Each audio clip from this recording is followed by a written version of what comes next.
InsyaAllah gurama tuanya masalah tulung punyata sembahyang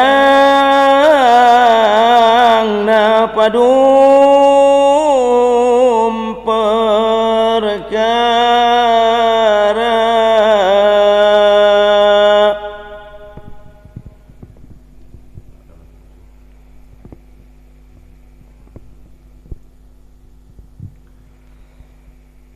pertama sembahyang balugha sembahyang basyaramu, yang kedua sembahyang basyaramu, yang kedua sembahyang balugha jina lun pegang jina yang pegala wahai taulah jina lun pegala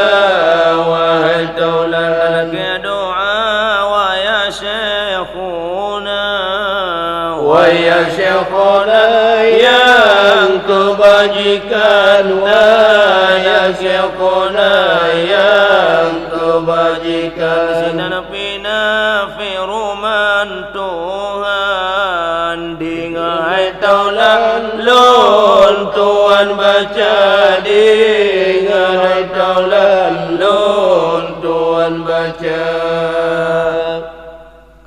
Bismillahirrahmanirrahim. Ud'uni astajib lakum. Tuhan kata talake doa yang kebajikan, talake doa yang kebajikan. Badro kata wahai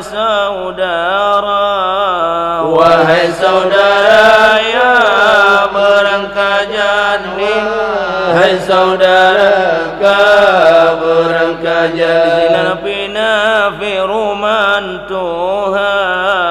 firman Tuhan merempah dilun firman Tuhan merempah dilun lafai ka mana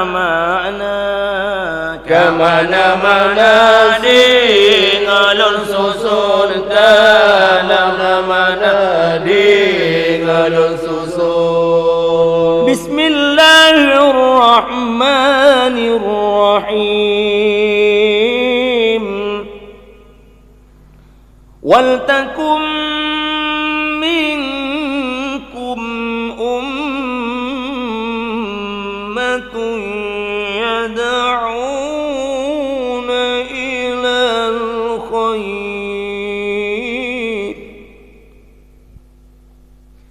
Kamu kata umat Muhammad wahai taulan umat Muhammad wahai taulan talake doa wa ya syekhuna yang kebajikan wa ya syekhuna yang kebajikan. Sembahyang basyara jinalun pegah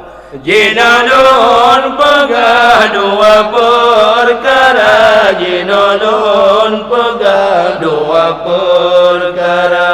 Yang pun tutup kedua bud kata gereja kedua bud kata gereja.